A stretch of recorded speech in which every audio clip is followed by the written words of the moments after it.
Historias de Jack. Empezamos.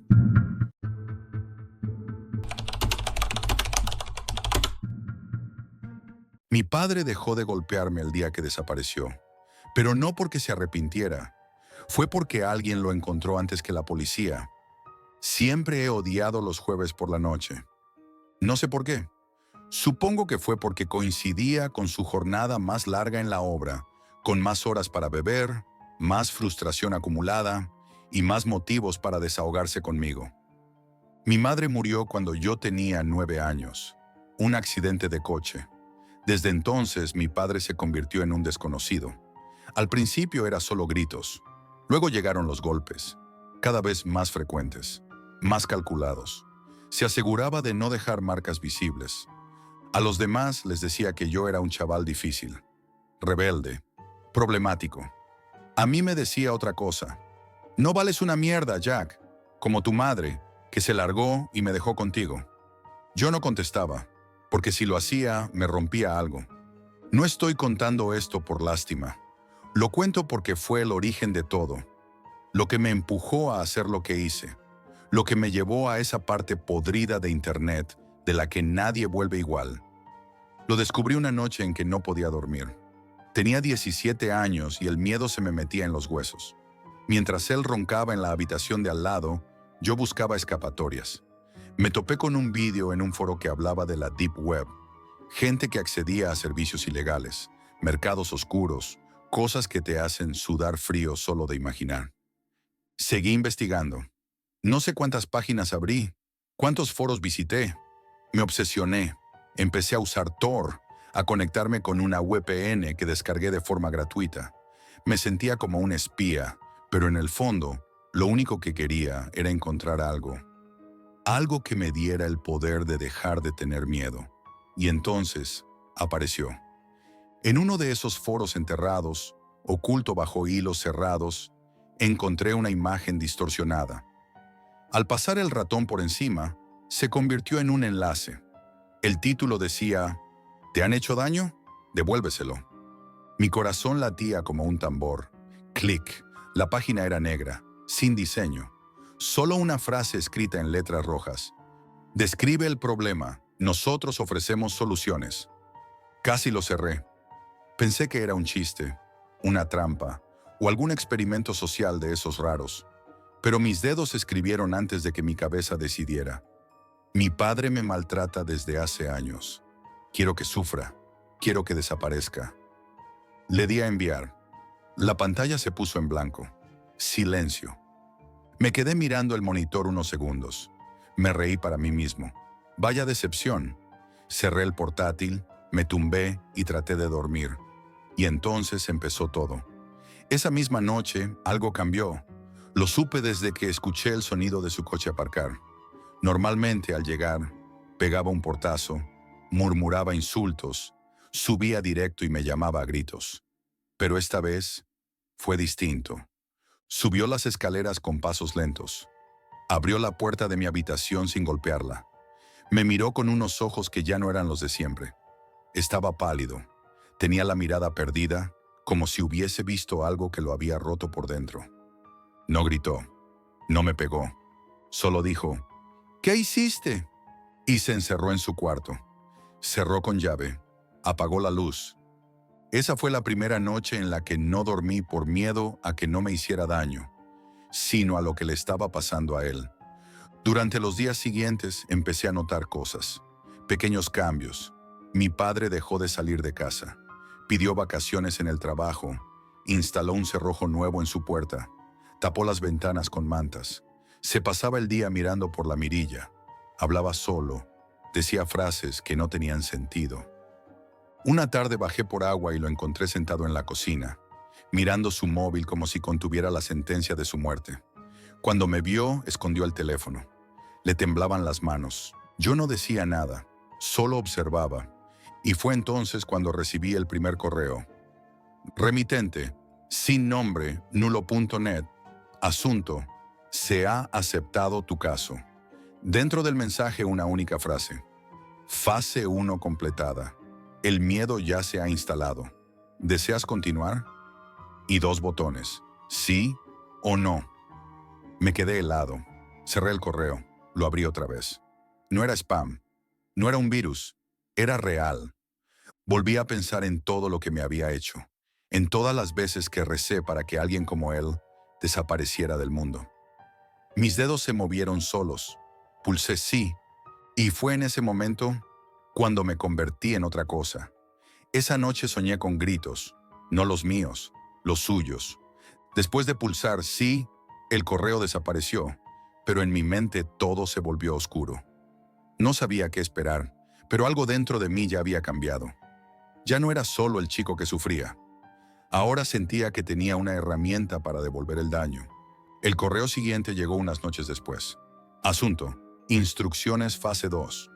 El mensaje me indicaba que debía dejar el teléfono móvil de mi padre encendido, conectado a un cargador, sin apagarlo durante toda la noche.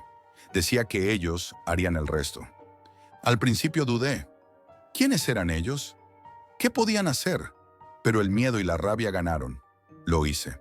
Al día siguiente, cuando vi el móvil, supe que algo había cambiado. No era solo que tenía cientos de mensajes que no reconocía, audios distorsionados que se repetían sin sentido, vídeos grabados desde ángulos imposibles, donde mi padre dormía, temblaba o simplemente parecía escuchar algo invisible, sino que él también había cambiado. Lo encontré en el baño, encogido en el suelo, vomitando.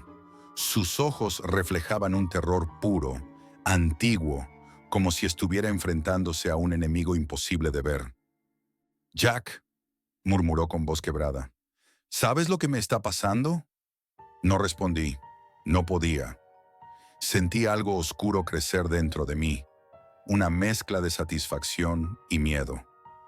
Los días siguientes fueron una pesadilla para los dos. Mi padre dejó de salir, dejó de trabajar. A veces se quedaba horas en la ducha, diciendo que el agua podía limpiarlo, que lo protegía, pero el miedo le estaba consumiendo. Perdió peso, se volvió errático. Yo, por mi parte, me hundía en un mundo que no entendía. Recibía correos sin cesar, con instrucciones cada vez más crueles. Me decían qué hacer, cómo manipular esa especie de justicia que había activado sin saberlo. Una noche, la pantalla de mi portátil se iluminó con un nuevo mensaje. Fase 3. Eliminación. La cita venía acompañada de una dirección. Una nave abandonada a las afueras de la ciudad, para madrugada. Sentí un nudo en el estómago. Sabía que no podía ignorarlo. Si esto era un juego demasiado oscuro. Llegué a la nave temblando. No había nadie a la vista, salvo un hombre vestido completamente de negro, la cara oculta bajo una capucha. No habló. Solo me indicó que entrara. Adentro, un silencio mortal. Una luz tenue iluminaba una silla en medio de la habitación, y en esa silla estaba mi padre, los ojos vendados, las manos atadas. Temblaba como si fuera un niño asustado. «Jack», susurró cuando me vio, «por favor, no hagas esto». Me entregaron una tablet con una única pregunta. «¿Confirmas la eliminación del objetivo?» 2 botones brillaban, sí o no. Sentí como todo mi cuerpo se congelaba. Él, el hombre que me había destrozado, ahora estaba allí, vulnerable, suplicando. Me llamó por el nombre de mi madre. Imploró perdón, con lágrimas que brotaban sinceras y desesperadas. Quise apretar sí, tomar justicia con mis manos, pero no pude. No así. Dejé caer la tablet al suelo y corrí hacia la salida, sin mirar atrás. Los días posteriores fueron los peores.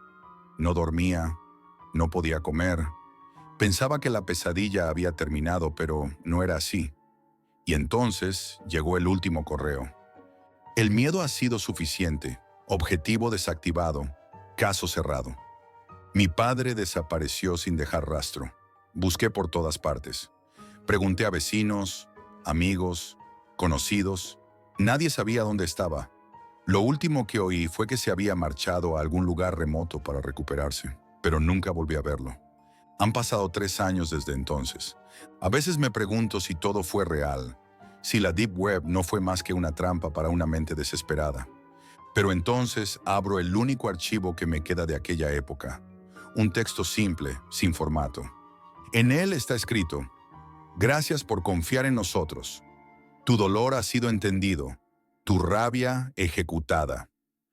Cada vez que lo leo, siento un frío intenso que me cala hasta los huesos. ¿Hice lo correcto? ¿Era yo realmente la víctima? ¿O aquella noche, en aquella nave, me convertí en el monstruo que tanto odiaba? Ahora vivo en paz. No hay golpes, no hay gritos. Pero cada vez que se va la luz, oigo un ruido extraño. Cada vez que suena el teléfono, mi corazón se acelera. Porque sé que en la Deep Web, los favores no son gratuitos. Y siempre, siempre hay alguien mirando. Si esta historia te ha dejado con el corazón en un puño, déjame un like y suscríbete para no perderte lo que viene. Y cuéntame abajo, ¿tú qué harías si tuvieras el poder de cambiar el destino de alguien que te hizo daño? Tu opinión importa.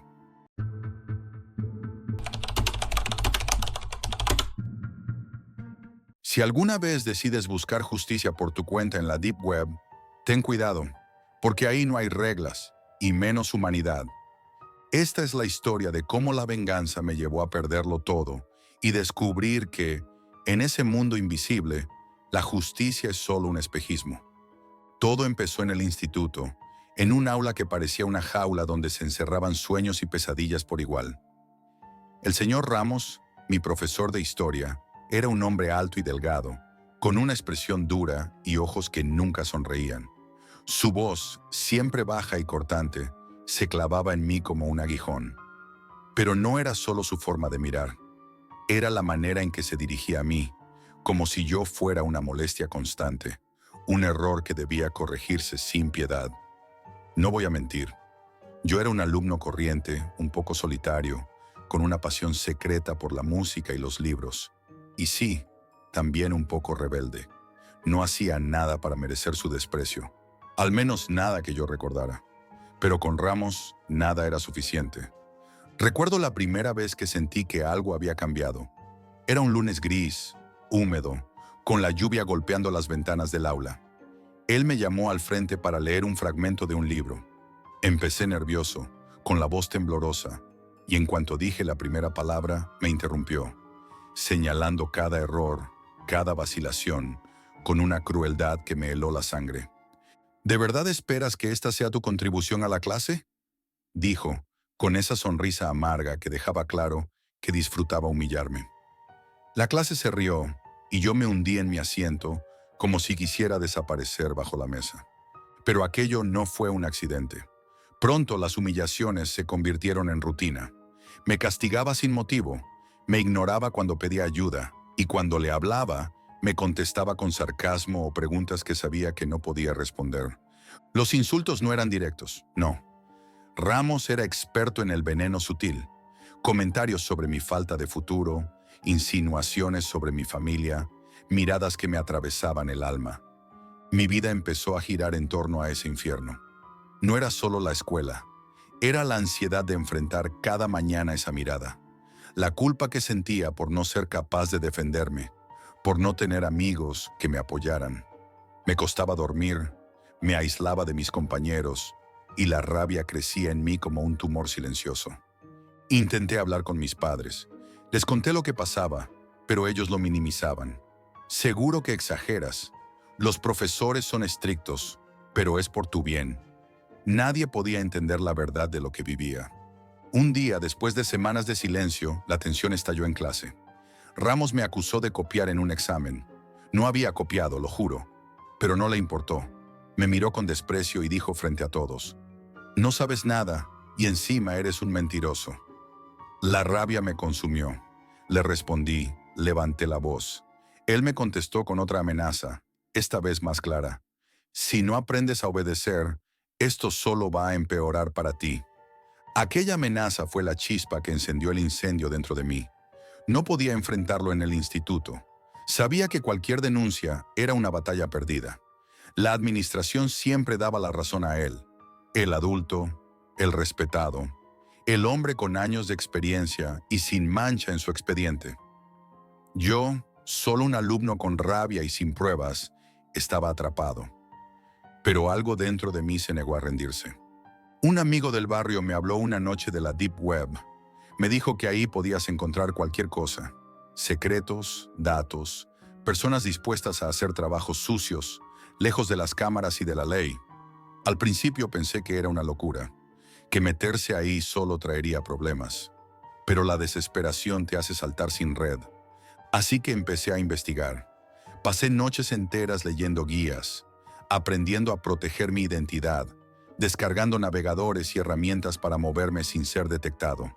Entré en foros oscuros, donde la gente vendía información, datos personales y hasta favores que no se preguntan.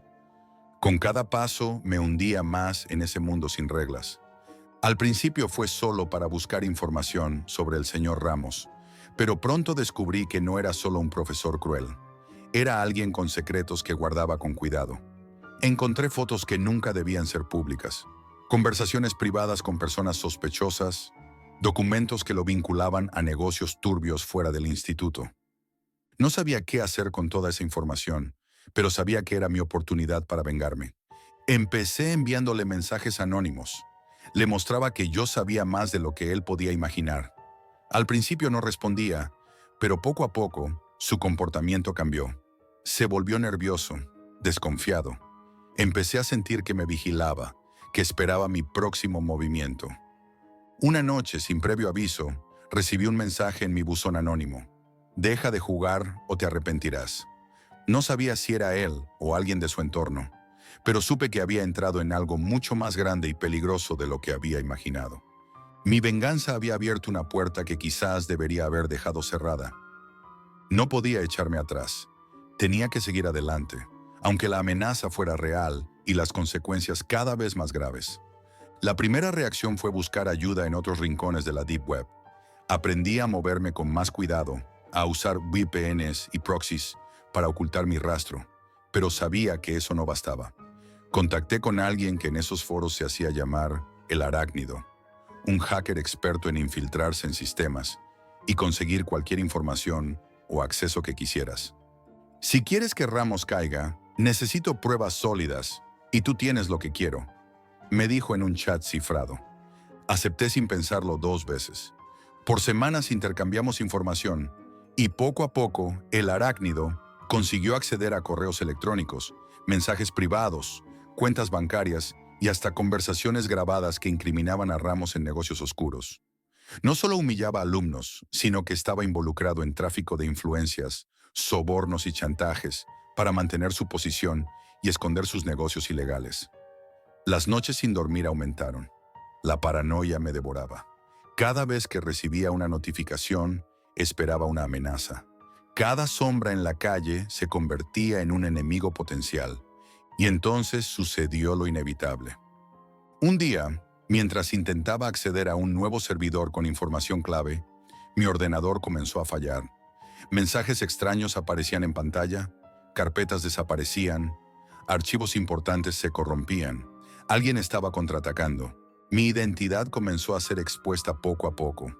Fotos de mi casa, nombres de mis amigos, datos personales, mensajes encriptados que amenazaban no solo con destruir mi reputación, sino con hacer daño a quienes me importaban. Recibí fotos tomadas desde lejos, mostrando mi ventana, mi puerta, mensajes. Sabemos dónde vives, Jack. Esto es solo el comienzo. La policía no podía ayudarme. Cuando les conté la historia, me miraron con escepticismo y me dijeron que no tenían recursos para investigar en la Deep Web, que estaba solo en esto. Sentí que me ahogaba en un mar de oscuridad. No era solo un juego de venganza. Era un combate donde las reglas las ponían ellos. El aislamiento creció, mis amigos dejaron de llamarme, o al menos eso creí. Luego descubrí que algunos de ellos recibieron amenazas también, para que se alejaran. Nadie quería involucrarse. Una noche, mientras repasaba los mensajes que me llegaban, apareció uno diferente. Nos vemos en persona. Sin remitente, sin lugar ni hora. Sentí un miedo visceral, pero también una extraña determinación. No podía huir para siempre. Busqué pistas, rastreé IPs, usé todos mis conocimientos para descubrir dónde podría ser ese encuentro. Finalmente, todo apuntaba a un edificio abandonado a las afueras de la ciudad, un lugar que parecía olvidado por el tiempo y por la ley. Llegué esa noche lluviosa, con la lluvia calándome hasta los huesos. El edificio estaba oscuro. Solo la luz intermitente de una farola rota iluminaba la entrada. Mi corazón latía con fuerza. Las manos me temblaban. Sabía que podía ser una trampa, pero también sabía que era el momento de enfrentar todo. Entré con cuidado, escuchando cada sonido. La humedad, el eco de mis pasos, el crujir de la madera vieja. De repente una figura apareció entre las sombras. Era el señor Ramos. Su mirada no tenía nada de humano en ese momento. Tenía la frialdad de quien ha cometido muchos actos impunes y cree que nadie podrá tocarlo. «Creías que esto era un juego, ¿verdad?», dijo con voz seca. «Pero no sabes con quién te has metido». Entonces no solo me enfrenté a él, sino a los hombres que le acompañaban.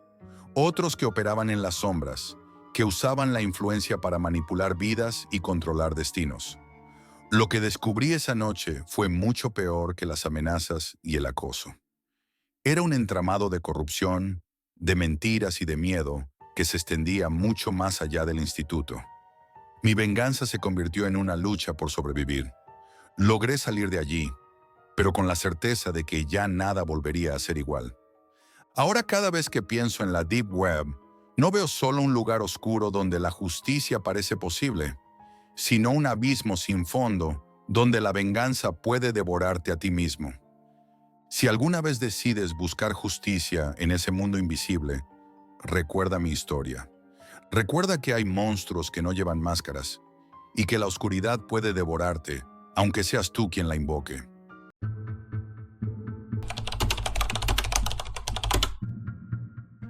Si estás leyendo esto, prométeme algo. Jamás entres a una sala de apuestas donde no sabes qué estás apostando. Soy analista freelance de ciberseguridad y tengo 27 años. Vivo en Madrid, solo, desde que empecé a trabajar por mi cuenta hace casi 5. Mi día a día solía girar en torno a código, auditorías y cafés fríos. Pero mi verdadera adicción siempre ha sido el lado oculto de Internet, la Deep Web. No por morbo, al menos no al principio. Empecé por curiosidad técnica, como quien desarma un reloj antiguo. Pero cuanto más ves, más quieres ver. Y hay puertas que, una vez abiertas, nunca se cierran del todo. Todo comenzó una noche de abril. Estaba rastreando foros rusos en busca de brechas para un cliente. Nada especial, hasta que vi un hilo titulado simplemente «Juego activo, sala privada, solo verdaderos jugadores».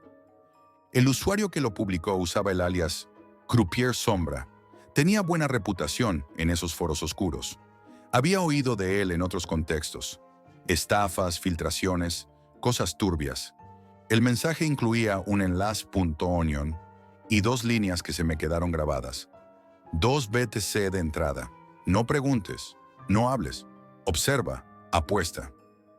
No había más detalles. Nada de qué se apostaba ni cómo. Solo esas reglas. Sencillas, directas, sospechosas. Durante unos minutos estuve con el cursor encima del enlace. Dudé, lo pensé, lo volví a pensar. Pero la curiosidad, esa maldita curiosidad. Configuré una máquina virtual con doble VPN, Tor reforzado y wallet anónima. Envié los 2 BTC desde una billetera de prueba que tenía olvidada. Lo vi como un experimento, una prueba. Al entrar, lo primero que me sorprendió fue el silencio. Nada de interfaces llamativas ni animaciones. Fondo negro, chat a la derecha. Ningún usuario hablaba. Solo había una cuenta atrás en el centro de la pantalla. 1 minuto 49 segundos. 1 minuto 48 segundos. El chat mostraba nombres de usuario como Dark Fawn, Bleedbet, Neronox. Nombres que había visto antes en otros foros privados. La mayoría tenían reputación. Gente que, si aparecía, era porque el sitio no era una broma. Cuando el contador llegó a 0, la pantalla cambió. Apareció una transmisión en directo desde una cámara fija, en blanco y negro. Una habitación sin ventanas, con paredes de hormigón. En el centro, una persona atada a una silla. Tenía la cabeza cubierta con una bolsa negra. Respiraba con fuerza. A su alrededor, 6 figuras con máscaras blancas, impasibles frente a monitores. El texto apareció, Ronda 1. Apuesta ciega. ¿Sobrevive o no sobrevive? Y debajo, una cuenta atrás para apostar. En segundos empezaron a aparecer apuestas. Dark Fawn, no sobrevive, 0.5 BTC. Neronox, sobrevive, 1 BTC. Bleedbet, no sobrevive, 1 BTC. Yo estaba paralizado. No sabía si aquello era una actuación, un montaje. Pero el temblor en el cuerpo del tipo atado, el sudor en su camiseta, no parecía ficción. Revisé mi wallet. Tenía saldo. Dudé, pero aposté. Jack Dredd, sobrevive, 0.25 BTC. Cuando se cerraron las apuestas, uno de los enmascarados se levantó. Fue hasta una mesa cercana, sacó un sobre y lo mostró a cámara. Lo abrió con calma. Dentro, una carta, número 6. Entonces sacó un revólver plateado, giró el tambor lentamente y lo cerró. Caminó hacia el rehén. Apreté los dientes. Apuntó. Disparó. Clic. Nada. Silencio total. El sistema procesó las apuestas. Mi wallet subió. Gané 0,42 bitcoins. Sentí una mezcla de alivio y culpa, pero sobre todo, adrenalina. Ronda 2. ¿Dónde está la bala? El juego se volvió más macabro. Mostraron 6 cartuchos en una bandeja. Uno estaba cargado. Había que adivinar en qué número se encontraba.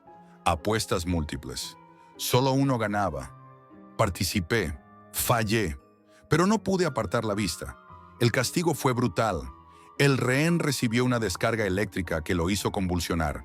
Gritó, aunque el audio estaba distorsionado. Entonces llegó algo aún más retorcido.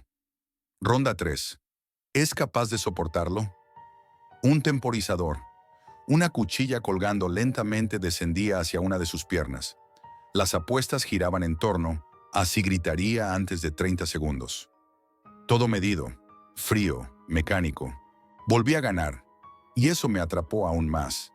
Empecé a justificarlo. No puedo hacer nada, solo estoy mirando. Ya estoy dentro.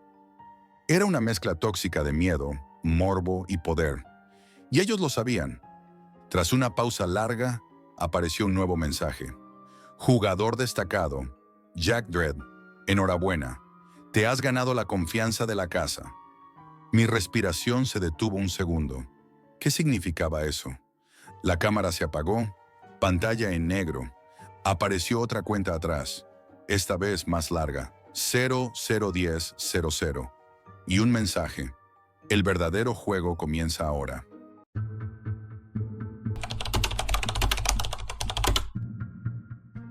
Nunca pensé que unas gafas pudieran encerrarme más allá de la realidad. Si estás escuchando esto, probablemente estás a punto de conocer una historia que preferiría olvidar. Todo comenzó una noche gris y tormentosa, cuando un paquete sin remitente apareció en la puerta de mi apartamento. La lluvia golpeaba con fuerza los cristales y el viento ululaba por las rendijas, envolviendo la ciudad en un manto de oscuridad y ruido. La calle estaba casi desierta, salvo por el cartero que dejó el paquete y desapareció rápido, sin mirar atrás. La caja era pequeña, negra y totalmente lisa, sin marcas ni etiquetas que indicaran quién la había enviado. Dentro reposaban unas gafas de realidad virtual, sin logotipos ni manuales. Solo una nota doblada cuidadosamente que decía, con una letra irregular y apretada, para ver lo que nadie quiere que veas. Sentí un escalofrío. No había ni una pizca de información, ni advertencias, nada que me preparara para lo que estaba a punto de suceder. A pesar de eso, la curiosidad fue más fuerte. Encendí la consola, coloqué las gafas y me sumergí. Lo primero que sentí fue el frío artificial. No un frío real, sino una sensación extraña que parecía irradiar desde el interior del visor, como si miles de pequeños sensores quisieran leer mi piel. La inmersión fue brutal. Ya no estaba en mi salón. La oscuridad virtual me envolvía. El espacio era silencioso, salvo por un zumbido sordo y constante que vibraba en mis oídos, apenas perceptible. Delante de mí apareció una interfaz minimalista, oscura, con un único mensaje. ¿Quieres entrar en la Deep Web? Acepté, un simple sí virtual que selló mi destino. De repente me vi en un pasillo interminable, con paredes de metal oxidado y luces tenues que parpadeaban. El eco de mis pasos resonaba con un ritmo irregular y el aire parecía denso, casi opresivo.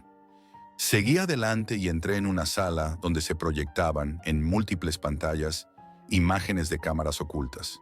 Habitaciones desordenadas, callejones sin salida, un niño mirando a la cámara con ojos vacíos. No había movimiento aparente, pero la tensión era palpable. Me di cuenta de que no podía salir de aquella sala. Cada vez que intentaba mirar hacia atrás o quitarme las gafas, sentía una resistencia casi física, como si algo invisible me empujara a quedarme. La interfaz me mostró chats, conversaciones codificadas en las que se vendían secretos, identidades robadas y planes que sonaban a conspiraciones. Personas que parecían desesperadas, atrapadas en redes que no comprendían. Una imagen congelada me heló la sangre.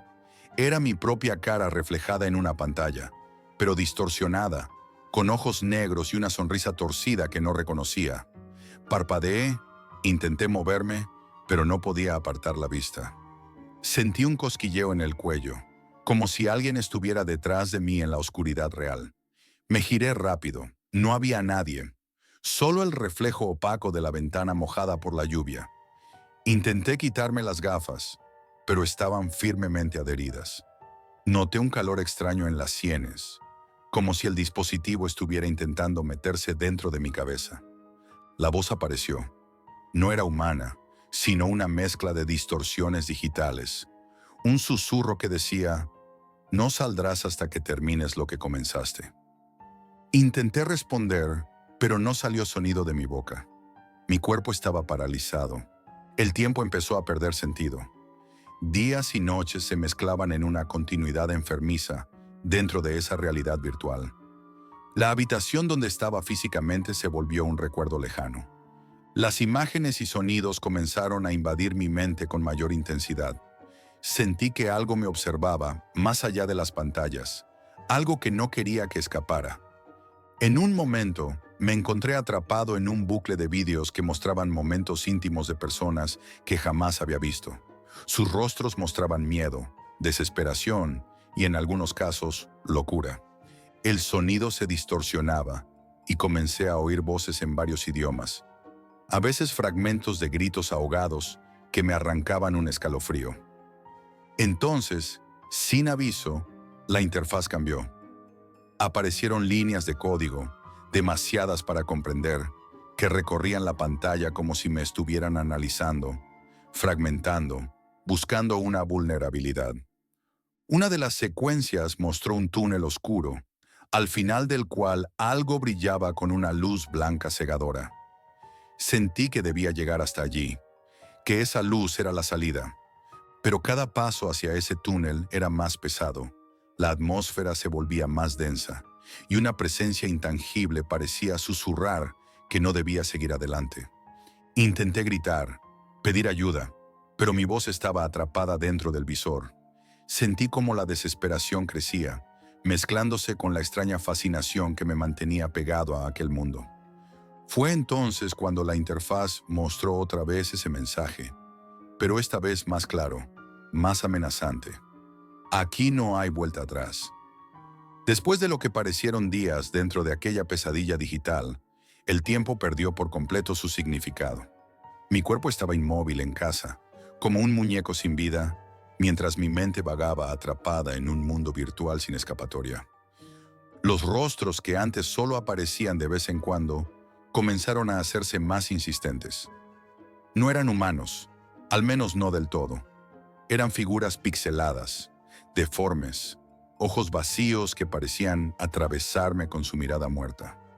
En ocasiones, parecía que sus dedos translúcidos traspasaban la pantalla para rozar mi piel, dejándome una sensación helada que se extendía por todo el brazo. Las paredes metálicas del pasillo se tornaron pesadas, como si el espacio se comprimiera alrededor de mí. Cada vez que intentaba moverme, el suelo virtual parecía volverse pegajoso, frenando mis pasos, como si el sistema quisiera mantenerme allí, prisionero. Sentí que mi mente se fragmentaba. Voces lejanas comenzaron a resonar en el silencio digital, Susurros en idiomas desconocidos, mezclados con ruidos estáticos y distorsionados. Algunos sonidos parecían palabras fragmentadas. Olvida, quedarte, permanecer. El teléfono de mi casa sonó insistentemente. Intenté gritar para pedir ayuda, pero mi voz seguía atrapada en la oscuridad virtual. Notaba el sudor frío recorrer mi frente. La presión en mi pecho aumentaba con cada segundo. Un día apareció algo nuevo en la interfaz, un vídeo que me dejó paralizado. Era una grabación de mí mismo, en mi propia habitación, con las gafas puestas, moviéndome de forma extraña y mecánica, como si estuviera bajo control remoto. Me observaba desde la pantalla con ojos vacíos, ajeno, perdido. Sentí pánico y una desesperación insoportable.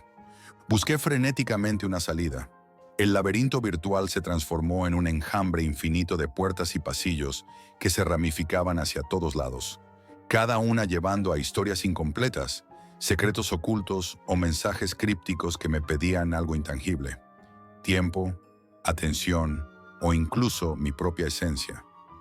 Una de esas puertas me condujo a una habitación oscura donde encontré documentos digitales que hablaban de personas desaparecidas, todas con un nexo común.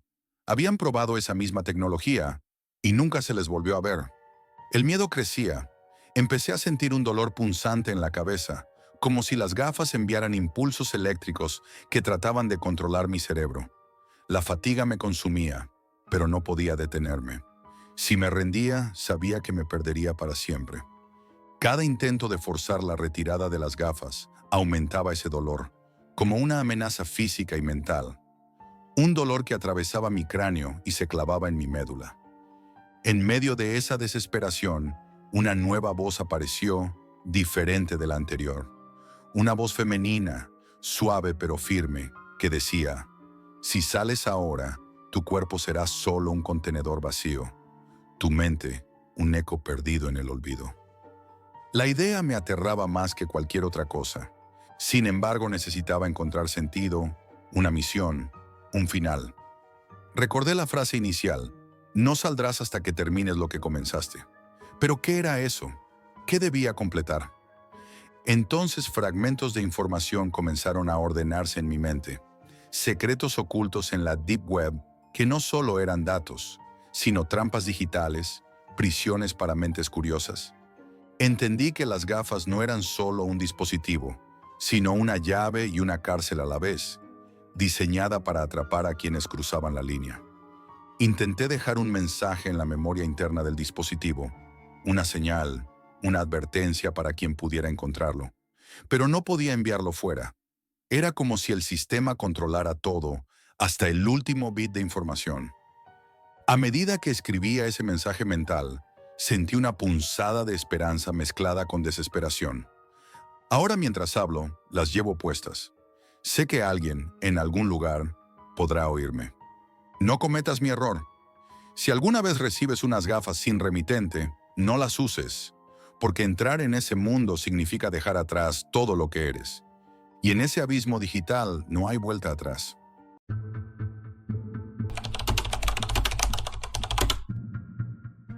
No soy distinto a la mayoría.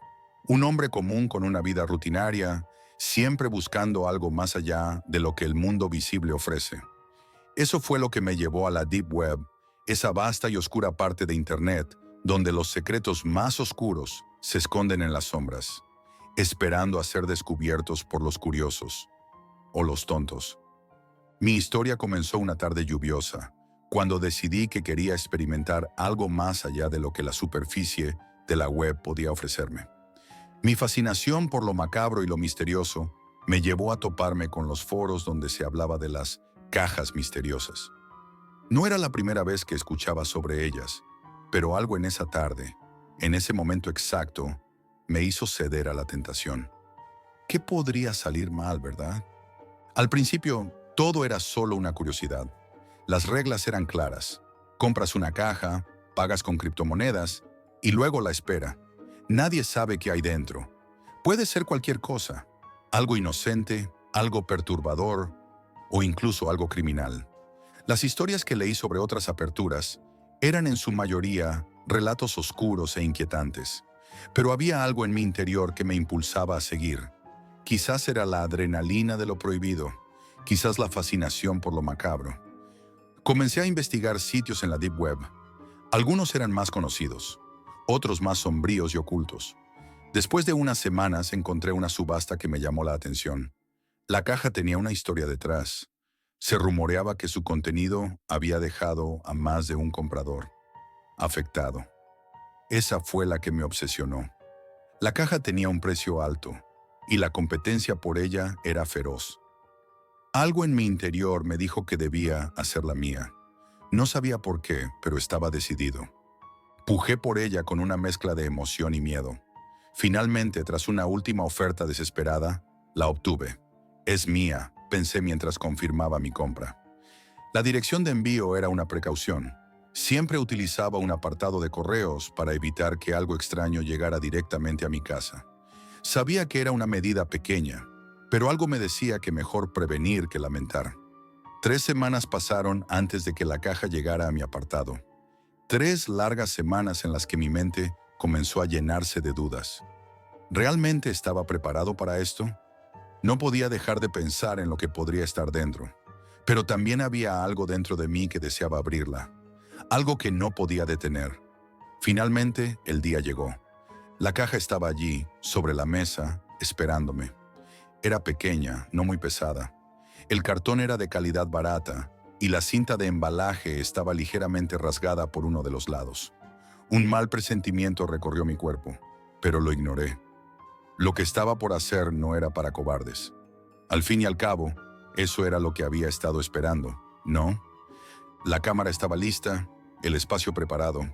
Puse los guantes de goma, tomé las tijeras y me preparé para lo que pudiera encontrar. No sabía si había algo peligroso, si estaba metido en algo mucho más grande que yo. Pero, como siempre, la curiosidad era más fuerte que el miedo. Y comencé. Al cortar la cinta con las tijeras, sentí una tensión en el aire. Mi respiración se aceleró. Abrí la caja lentamente, con el corazón palpitando en mi pecho. Dentro, entre trozos de periódico rasgado y viejos folletos, encontré algo más. Algo extraño. Una bolsa de basura negra, sellada herméticamente con cinta adhesiva gris. Algo en mi mente me gritaba que no debía seguir, pero ya era demasiado tarde. El olor que emanaba de la bolsa me golpeó con fuerza. Era un olor nauseabundo, como si algo muerto estuviera atrapado en su interior. Me atraganté. La repulsión fue instantánea. Pero como un tonto, no pude detenerme. Decidí abrirla. Lo primero que encontré fue una bolsa Ziploc. En su interior, una camisa manchada de algo que no quise identificar. Pero lo que realmente me dejó sin aliento fue lo que encontré en el bolsillo de esa camisa. Una cinta de casete. Mi amigo, decía en letras grandes, escritas con marcador negro. El terror comenzó a apoderarse de mí. Sabía que debía detenerme, pero algo me empujaba a continuar. ¿Por qué? No lo sé. Lo que sí sabía es que no podía dejarlo así. Mi mente estaba demasiado atrapada en el misterio para dar marcha atrás. Tomé la cinta y corrí al garaje, buscando mi viejo reproductor de cassettes. No quería escucharla, lo sabía, pero lo hice de todos modos. Cuando el casete comenzó a reproducirse, un crujido áspero llenó la habitación. Luego, una voz, grave, profunda, con un marcado acento sureño que hizo que se me pusiera la piel de gallina. «Espero que estés disfrutando tu caja misteriosa», dijo la voz con calma, casi como si estuviera conversando en una sobremesa. «Esta fue algo especial, y estoy feliz de compartirla contigo. Verás, un vagabundo murió en el bosque cerca de mi casa. La policía nunca lo encontró, pero yo sí, y lo que hice con su cuerpo, amigo mío, es algo que nunca olvidarás». La voz continuó describiendo con espeluznante detalle lo que había hecho con el cadáver del vagabundo. Había hablado de cómo lo había encontrado, de cómo lo había desmembrado y de lo que había hecho con sus restos. Mientras escuchaba, la sensación de desespero me invadió. ¿Era real? ¿Estaba escuchando una confesión de asesinato? No pude soportarlo más. Apagué el reproductor y me quedé en silencio, temblando. Mi mente estaba hecha un caos. ¿Qué significaba todo esto? ¿Quién era esa persona? ¿Por qué me había elegido a mí? Esa misma noche llamé a un amigo intentando encontrar algo de sentido en lo que acababa de escuchar. Tras escuchar la grabación, me pidió que no hiciera nada por mi cuenta y tras una conversación tensa, decidió llamar a un conocido en la policía local. El oficial que atendió la llamada escuchó la grabación con atención. Aunque parecía escéptico al principio, algo en la voz le hizo cambiar de opinión. Sin embargo, las pruebas eran insuficientes. No podía hacer nada sin más evidencia. El terror continuó. Los días pasaron, pero el sentimiento de angustia no me abandonó. Me sentía vigilado, como si alguien me estuviera observando. De hecho, comencé a recibir correos electrónicos extraños. Ninguno de ellos contenía texto, solo imágenes inquietantes de personas con rostros distorsionados, sombras oscuras que no lograba identificar. Algunas veces sentía como si alguien estuviera detrás de mí, en mi propio departamento. Lo peor ocurrió una semana después. Al intentar acceder al sitio donde había comprado la caja, descubrí que la página había sido cerrada de inmediato. Los foros en los que solía navegar se habían desvanecido. Los perfiles de los usuarios, eliminados. No había rastro de nada, como si nunca hubieran existido. Fue entonces cuando empecé a comprender la magnitud de lo que había hecho. No estaba jugando con un simple juego de la Deep Web. Algo mucho más oscuro me había tocado. Algo que no quería entender. Comencé a evitar la computadora, a no salir de casa. No podía quitarme la sensación de estar siendo observado. El miedo me carcomía por dentro. Y aún así, algo me decía que no había terminado. La caja, esa maldita caja, seguía siendo parte de mí, como una sombra que nunca podría escapar. ¿Quién era el hombre detrás de la voz? ¿Y qué más podía estar oculto en los rincones oscuros de la Deep Web? Después de todo, la verdad es que el juego nunca termina. Y yo, ahora lo sé, nunca estaré realmente a salvo.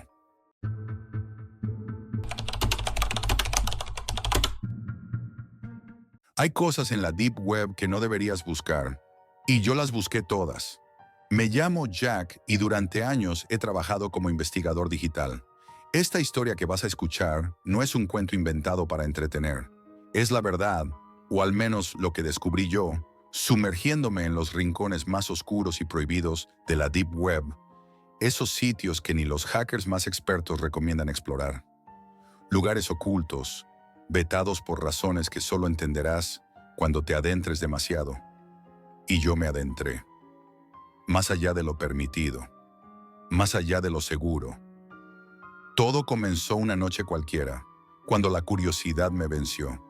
No buscaba algo concreto, solo quería romper la rutina, explorar lo desconocido. Llevaba años navegando la Deep Web, investigando temas delicados para mi trabajo, pero siempre me mantenía dentro de ciertos límites.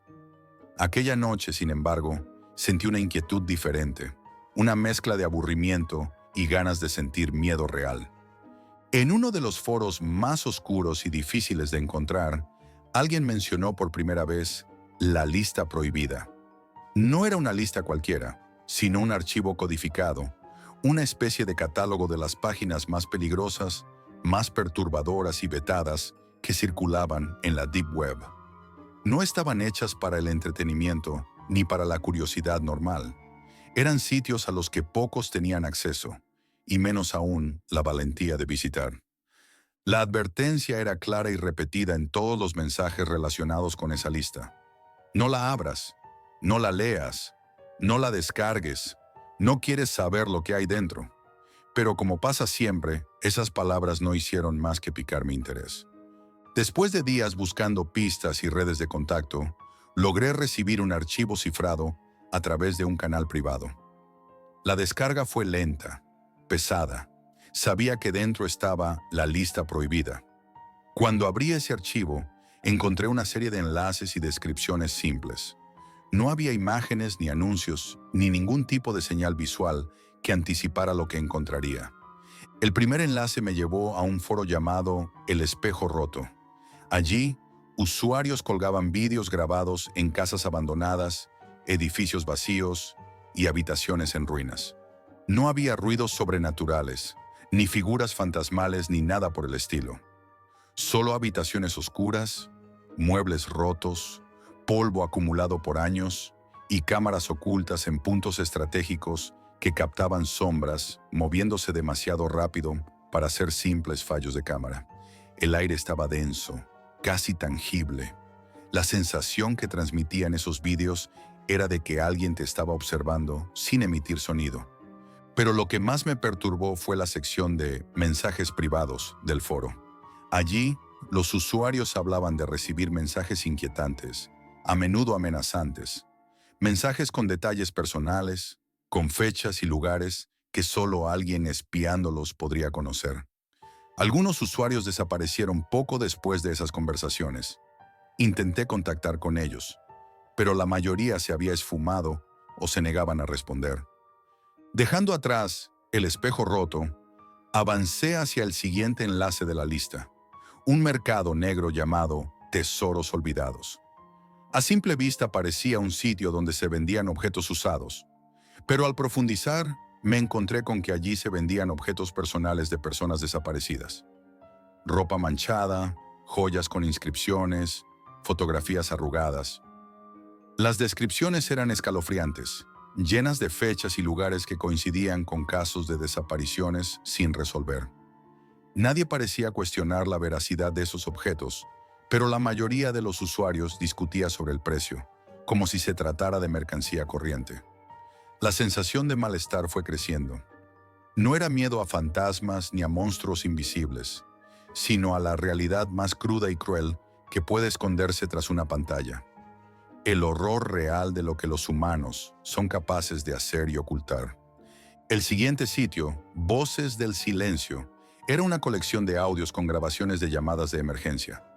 No eran simples llamadas, sino grabaciones de situaciones que terminaban abruptamente, con sonidos extraños y voces que se cortaban sin explicación. En una de ellas escuché claramente a alguien susurrar un nombre. La voz parecía justo a mi lado, y me erizó la piel. Parecía que alguien intentaba advertirme, o quizá amenazarme. Cada nuevo enlace era un golpe directo al estómago. La curiosidad se convirtió en obsesión. Quería saber más, entender el alcance de lo que había descubierto. Pero también empezó a preocuparme la sensación de que no estaba solo, de que esa oscuridad digital se estaba acercando a mí. Antes de cerrar la sesión una noche, encontré un foro de debates llamado Los Vigilantes, donde algunos usuarios discutían sobre la ética de esos sitios. Había quien defendía que esos lugares eran necesarios para mostrar la verdad oculta, y otros que alertaban que una vez que entras, ya no hay forma de salir. En Los Vigilantes, alguien me envió un mensaje privado, sin nombre ni avatar, que decía solo: "No pares ahora, ya te hemos visto". Mi respiración se aceleró, y esa noche no dormí. Después de aquella noche en la que recibí el mensaje sin nombre, algo dentro de mí cambió. La curiosidad seguía viva, pero el miedo comenzó a crecer, clavándose como un frío persistente en el pecho. No podía dejarlo. Tenía que saber qué había más allá, aunque eso significara cruzar líneas que jamás imaginé traspasar.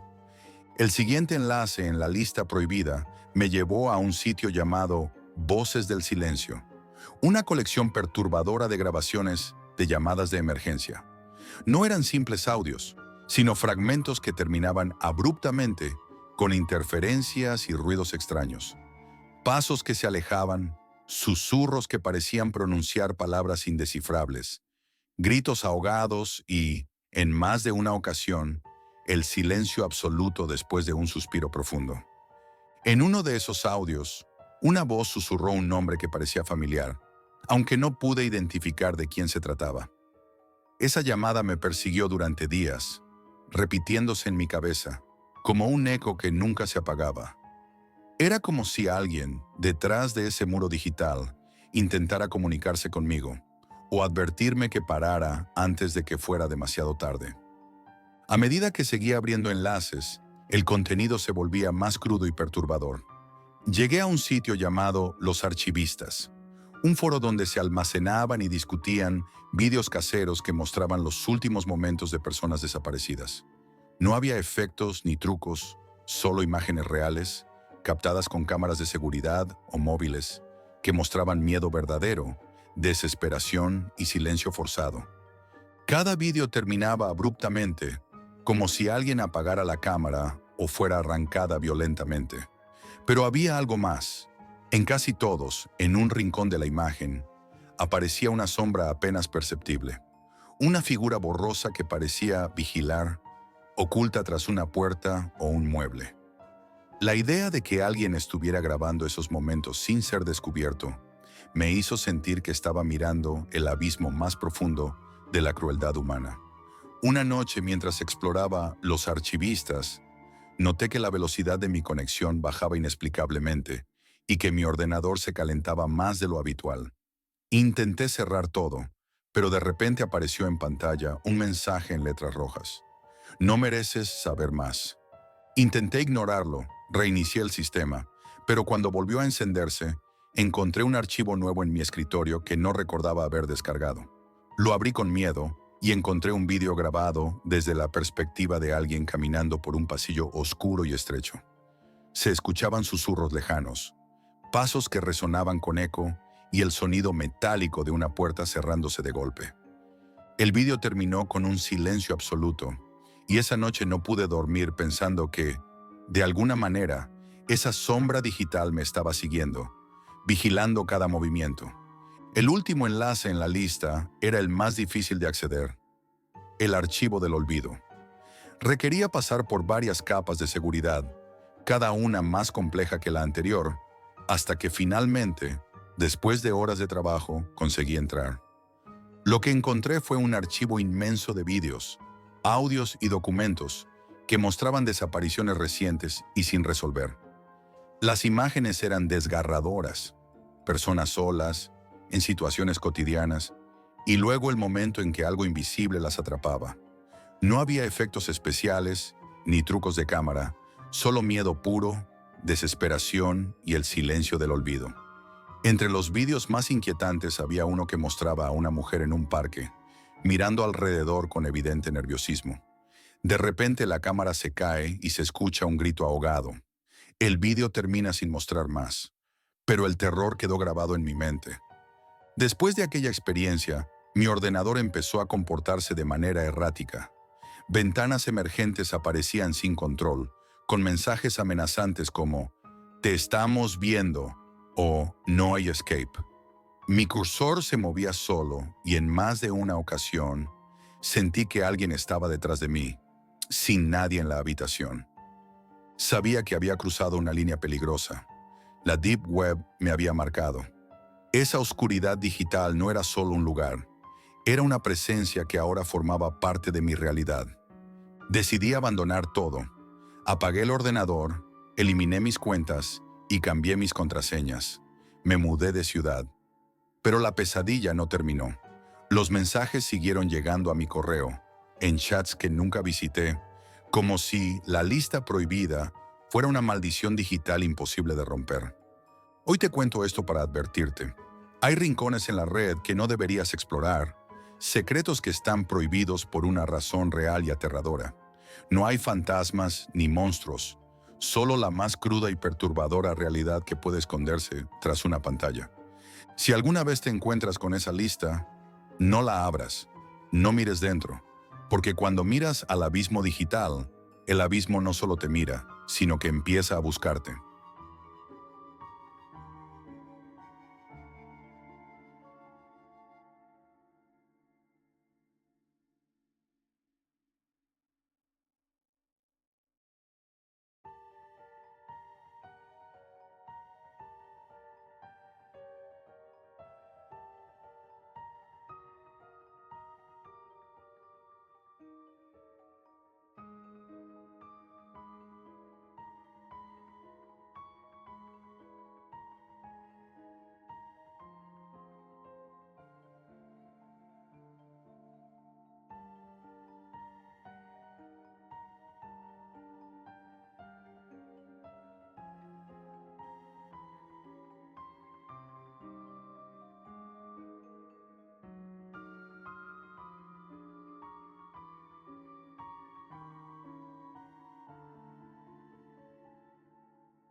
Esto es todo por hoy, amigos, y recuerden, la realidad siempre supera a la ficción.